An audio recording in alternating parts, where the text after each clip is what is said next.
Welcome to the Women Living Well After 50 podcast. I'm Sue Carrick, and I'm passionate about inspiring, motivating, supporting and informing women over 50 to embrace this exciting time of life. Health and wellness in mind, body and spirit are the foundations for living well, but there is so much more to a life well lived. Each week, through conversations with my guests, I'll be presenting topics that will help us all to live well and enjoy life. So join me as we discover new ways to become women living well after 50. Are you ready to start living? What are you waiting for? Let's get started. This is part 2 of a 2-part interview that I've done with Rachel Lankester from Magnificent Midlife. We're talking about transforming our middle years, menopause and beyond. Now, how are you feeling? Are you 40, 50, 60, 70, 80 or beyond? We're all going through transition in life, and that starts at the perimenopause. That's what we're talking about today. Menopause is a hot topic at the moment, and it's great to hear that women are speaking out and talking about their experiences, and there's so much more information and resources around than even when I went through menopause way back when. My guest today is Rachel Lankester, the founder of Magnificent Midlife, an online hub celebrating and empowering women 40 plus. Rachel's the author of Magnificent Midlife, Transform Your Middle Years, Menopause and Beyond, and she's also the host of the Magnificent Midlife podcast. Now, after a shocking early menopause diagnosis at 41, Rachel scratched her own itch and created what she wasn't able to find to help herself. This includes one-on-one or group mentoring, educational resources, and an online membership to help women vibrantly transition through the sometimes messy middle of life. And isn't that what we want? It is a transition. We all go through it as women, and at different stages and in different ways. And I'm sure that you're going to enjoy my discussion with Rachel today. So let's go and join the conversation.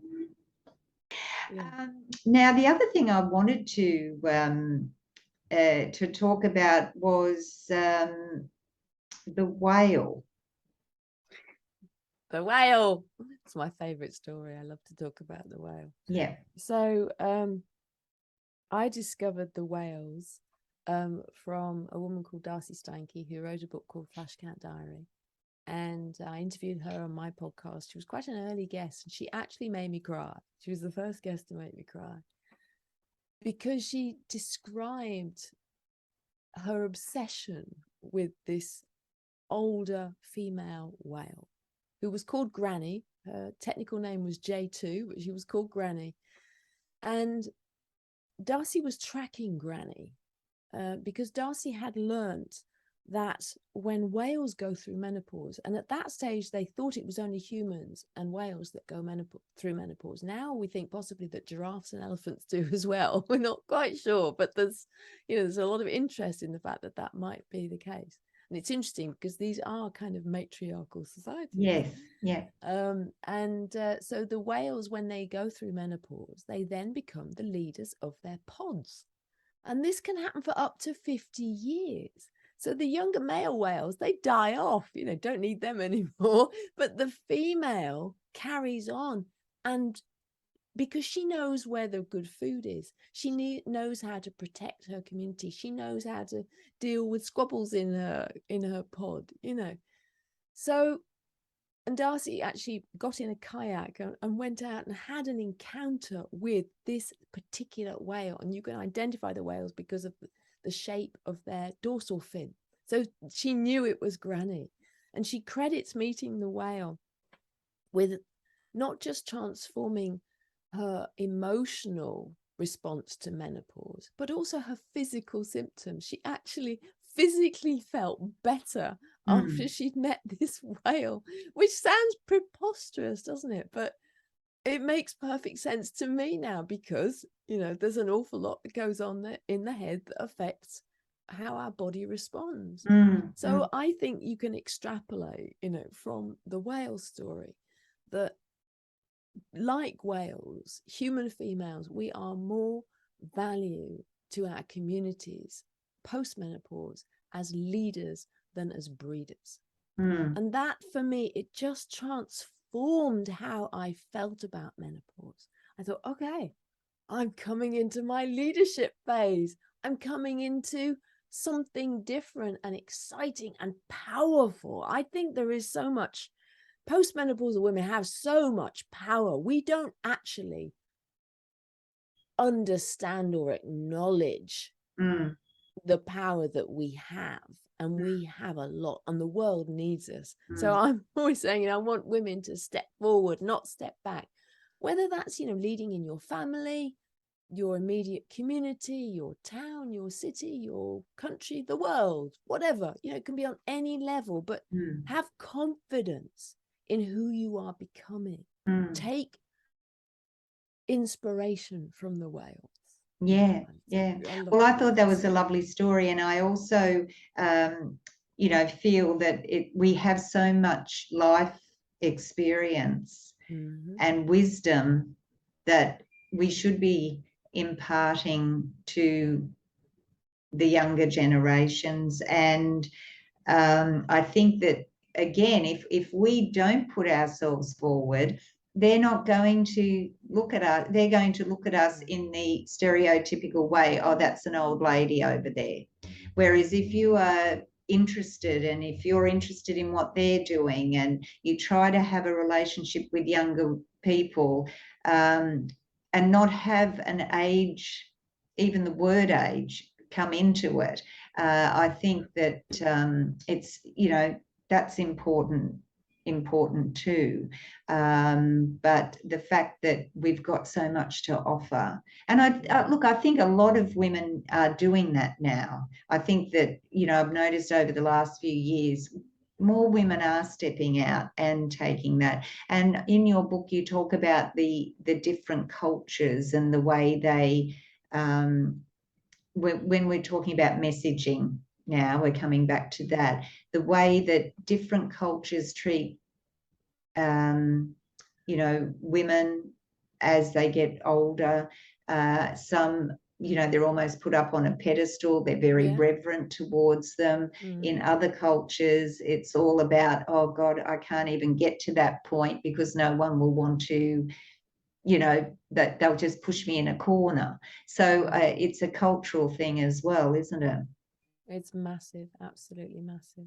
And the more we can look to the other cultures and think, okay, I am relevant, I am important. And I really think the world is a mess. I mean, the world right now, as we're recording this in 2022, is a mess. And I'm not anti-men, but who has made the mess? It's not women. We don't generally start wars. We like to talk. We like to collaborate. We like to work things out. And I think that the world desperately needs more female energy as a whole. And I think it needs more older female energy because we have authority, we have wisdom, we have experience, as you said. And I have this theory about invisibility, right? So a lot of women will say, oh, I feel invisible as I get older. Society's making me feel invisible. Well, I think we contribute to our own invisibility because we shrink. We've taken on the messages that we have less value. We've taken on the messages that youth is best, that, the young people know it all. They're the people driving the future. We just need to sit back and just really be invisible. Well, I challenge that and I say the world desperately needs us. It needs steady hands on the tiller, and older women are the steady hands that they need. And I encourage all women to think, okay, what am I going to do with the next exciting stage of my life? I don't want to sit back. I don't want to, I mean, you may want to sit back. You may have worked flipping hard and you just don't want to do anything.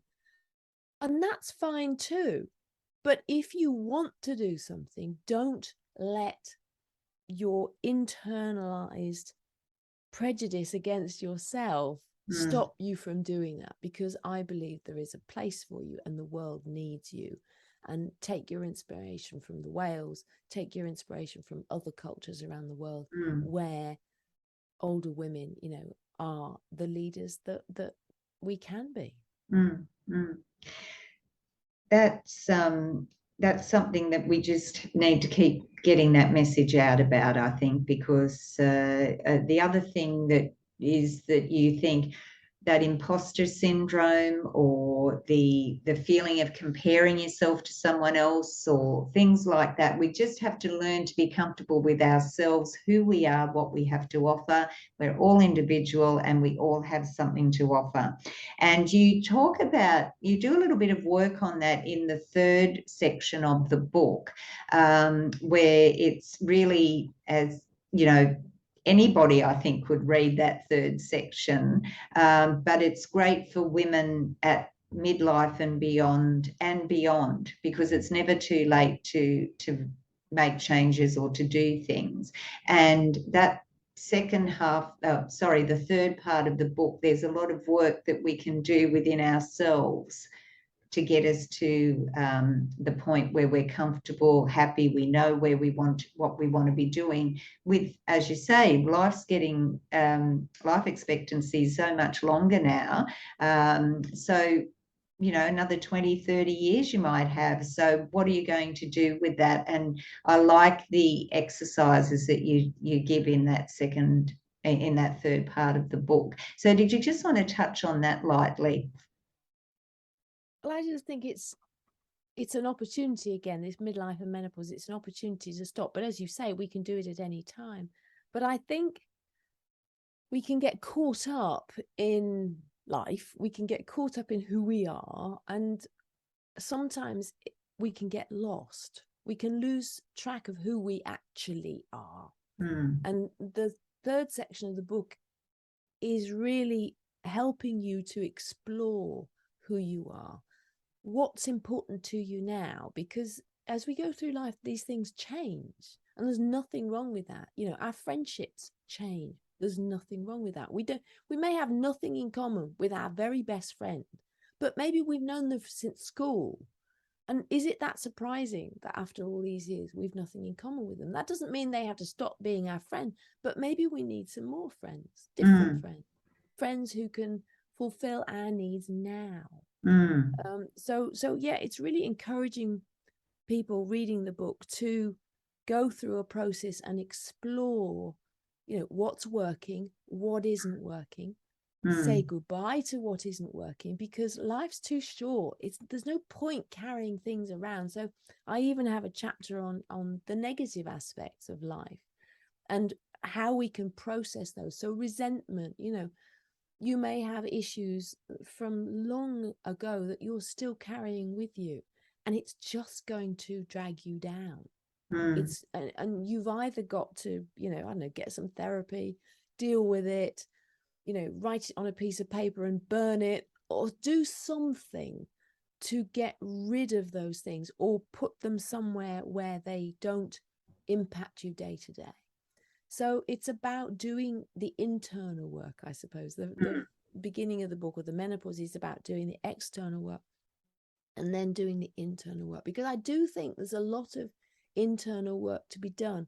And I think women, we get to various stages in our life, and I think menopause is the first big catalyst for this, where we go, okay, this is my life and it's kind of okay, and it's too difficult to change, so I'll just go along with it.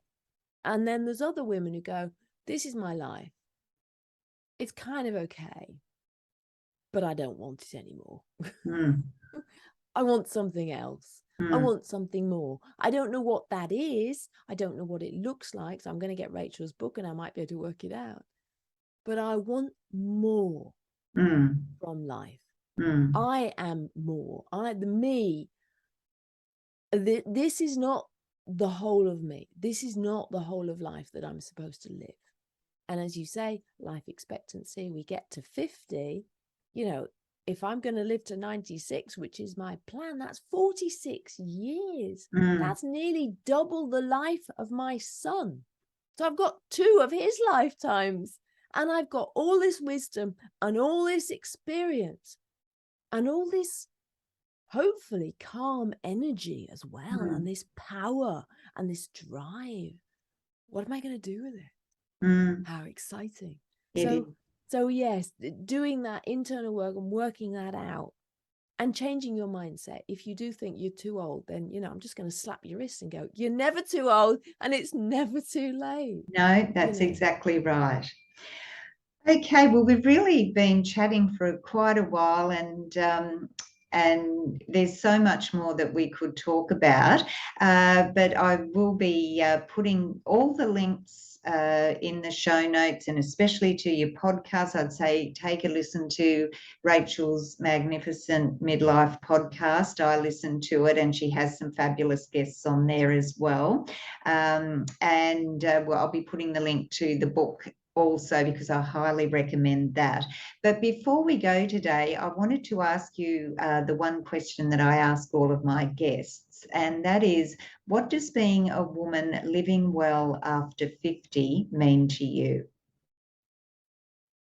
Before I answer the question, I just want to thank you for reading my book and for reading it so deeply and for coming back with all of these questions. I mean, you've really understood it and read it, and it's just a dream to hear a reader express those things. Well, so thank you. Yeah, well, that's my pleasure, because as I said at the beginning, I think it's because I could hear your voice. It was a natural, it was your story, but then what you've learned through your research and everything else, and that resonated with me, rather than having I suppose a medical book to read, which, you know, my eyes will glaze over. So I found the book easy to read. That's not putting it down. It's just chock-a-block full of information. But I was going, oh yeah, you know, and all the way through, and I thought, I've got to get a pen and write some notes down here. You know, so no, that was that's from the heart. So it's really good, and I will be recommending that to everyone. But anyway, back to that question. Back to my question. So I think it's about living authentically.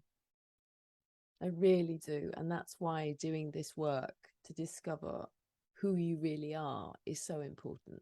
Because if we live authentically, then we look after ourselves, then we do what excites us, then we have the relationships that mean something to us, then we live by the values that are important to us. So I think getting back to who you actually are and being your authentic self will enable you to live well. Totally agree. So that's great. So is there anything else you'd like to share with us? We've really covered a lot, and as I said, there's a lot in the book, but it's just you know, a topic that I think it's not just about menopause. It's, as the book says, it's Magnificent Midlife, transform your middle years, menopause and beyond. So whilst there is that bit about menopause and perimenopause in there, there's some things for everybody throughout the book to enrich our lives and to make the changes that we need. Well, maybe I'll just talk about the cake.